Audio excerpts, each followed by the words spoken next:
జగన్మోహన్ రెడ్డి గారి పైన ఎంత దుష్ప్రచారం చేశారో గతంలో మన అందరూ తెలుసు. విపరీతమైన దుష్ప్రచారం. ఆయన ప్రభుత్వంలో పనిచేస్తున్న అధికారులు కూడా అదే ఇబ్బందులు పడ్డారు. వాళ్ళు ఏది చేసినా కానీ అబద్ధాలు ప్రచారం చేసేవాళ్ళు వాళ్ళపైన. దీంతో ప్రవీణ్ ప్రకాష్ గారు ఒక వీడియో విడుదల చేశారు. ఆయన ఏమన్నాడంటే, ఫ్రెండ్స్, నేను గతంలో ఏ ఒక్క అధికారిని కూడా నేను ఇబ్బంది పెట్టిన దాఖలాలు లేవు. లంచాలు తీసుకున్నది ఎక్కడా లేదు. నాకు ఆ పోస్టింగ్ కావాలి, ఈ పోస్టింగ్ కావాలి అని చెప్పి చీఫ్ మినిస్టర్ దగ్గర పోయి అడిగింది లేదు. కానీ నా పైన విపరీతమైన దుష్ప్రచారం. ఈనాటికి కూడా నన్ను ఒక విలన్లా భావిస్తూ ఒక విధంగా నన్ను ఇబ్బంది పెడతా వాట్సాప్లో వీటిలో మెసేజ్ చేస్తూ ఉంటారు. వాళ్ళందరికీ నేను ఒకటే చెప్తున్నాను, నేను చేసిన తప్పల్లా ఏంటంటే, గతంలో నా పైన దుష్ప్రచారం జరిగేటప్పుడు నేను అప్పుడు అధికారంలో ఉన్నా కదా, సివిల్ సర్వెంట్గా, నేను మాట్లాడకూడదు అనే ఆలోచనతోటి నేను ఎప్పుడు మాట్లాడలేదు.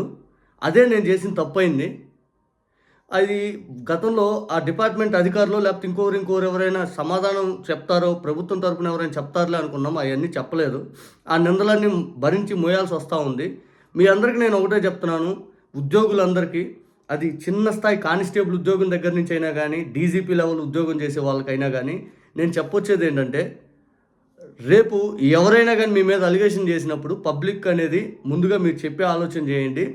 రెండోది వచ్చేసరికి పూర్తిగా పబ్లిక్ ఒకటే ఆలోచించండి. ఎవరి మీదైనా అలిగేషన్ వచ్చినప్పుడు ముందు వాళ్ళ వాయిస్ వినండి. ఆ అలిగేషన్ ఎవరి మీద అయితే పడిందో వాళ్ళ సమాధానం వినండి.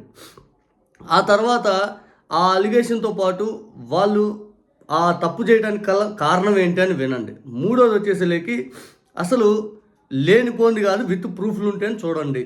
అంతకు మించి ఇంకేమొద్దు.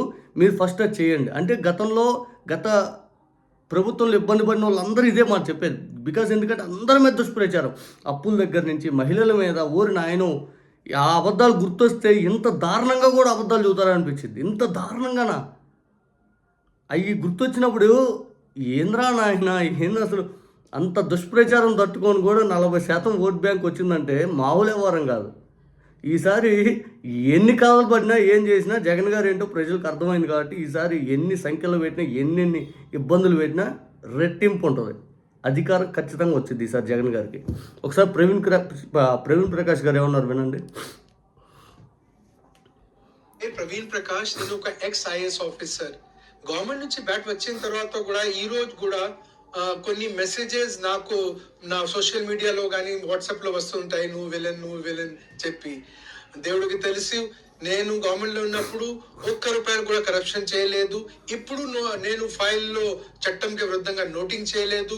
ఏ జూనియర్ కి నువ్వు తప్పు పని చేసి నేను ప్రెషరైజ్ చేయలేదు. ఏ చీఫ్ మినిస్టర్ కి నువ్వు ఫలానా పోస్ట్ ఇవ్వండి చెప్పి నేను ఎప్పుడు అడగలేదు. అట్లా ఉన్నప్పుడు కూడా కొంతమంది ఫ్రెండ్స్ నాకు వెళ్ళేందుగా ఎందుకు భావిస్తున్నారు, ఆ ఇష్యూ మీద నేను డీప్ గా ఆలోచన చేస్తే నా కన్క్లూజన్ ఏమిటి అంటే, నేను గవర్నమెంట్ గా ఉన్నప్పుడు మీడియాలో నా మీద అలిగేషన్ వచ్చినప్పుడు నేను ఒక సివిల్ సర్వెంట్ గా రియాక్ట్ కాకూడదు, గవర్నమెంట్ రియాక్ట్ అవ్వాలి, డిపార్ట్మెంట్ రియాక్ట్ అవ్వాలి చెప్పి నేను మౌనంగా ఉండేవాళ్ళు. ఆ మౌనం, ఆ అలిగేషన్ కరెక్ట్ గా ఉంది భావించి కొంతమంది ఫ్రెండ్స్ నాకు ఈ రోజు కూడా విలన్ గా భావిస్తున్నారు. ఈ ప్రాబ్లం ఇప్పుడు ఉన్న ప్రెసెంట్ వర్కింగ్ గవర్నమెంట్ ఎంప్లాయీస్ కి రాకూడదు. ఇప్పుడు పని చేసిన గవర్నమెంట్ ఎంప్లాయీస్ డిగ్నిటీ కోసం నేను ఈ రీల్ చేస్తున్నాము. ఆ గవర్నమెంట్ ఎంప్లాయీ పంచాయత్ సెక్రటరీ ఉండొచ్చు, చీఫ్ సెక్రటరీ ఉండొచ్చు, కానిస్టేబుల్ ఉండొచ్చు, డీజీపీ ఉండొచ్చు, లేదా ఏ డిపార్ట్మెంట్ కి ఏ హోదాలో ఎంప్లాయీ ఉండొచ్చు. ఫ్రెండ్స్, ఏనా ఎంప్లాయీ గురించి, గవర్నమెంట్ ఎంప్లాయీ గురించి మీ దగ్గర మీ అలిగేషన్ మీ దృష్టికి వస్తే ఆయనకి విలన్ గా కన్క్లూడ్ చేసిన ముందు మీరు మూడు లిట్మస్ టెస్ట్ పెట్టండి. ఫస్ట్, మీరు ఆయన వర్జన్ విన్నారా లేదా. సెకండ్, ఆ తప్పు చేయడానికి ఆయనకి మోటివేషన్ ఏమి ఉండొచ్చు. థర్డ్ అంటే ఆ అలిగేషన్ కి సపోర్ట్ చేయడానికి క్లించింగ్ ఎవిడెన్స్ ఆధారాలు ఉన్నాయా లేవా. ఈ మూడు ఇష్యూ మీద మీరు 100% కన్విన్స్ అయితే వాళ్ళకి మీరు ఆయన విలన్ మీరు కన్క్లూడ్ చేయాలి, లేకపోతే బెనిఫిట్ ఆఫ్ డౌట్ ఆయనకి ఇవ్వండి. ఫ్రెండ్స్, ఒక సొసైటీ మంచిగా డెవలప్ అవ్వాలి అంటే అక్కడ చాలా పాజిటివ్ వైబ్రేషన్ ఉండాలి, పాజిటివిటీ ఉండాలి. మనం అర్థమైందా? గత ప్రభుత్వంలో జగన్మోహన్ రెడ్డి గారికి దగ్గరగా ఎవరైనా పనిచేసినా కానీ, ఏదైనా చేద్దామని ఆలోచన చేసినా కానీ వాళ్ళందరిపైన, నాయకులని లేదు, అధికారులని లేదు, వీళ్ళని లేదు, వాళ్ళని లేదు, ప్రతి ఒక్కరిపైన ఏడిసి అబద్ధాలు చెప్పేసి దుష్ప్రచారం చేశారు. అంత దారుణంగా చేస్తూ ఉన్నారు.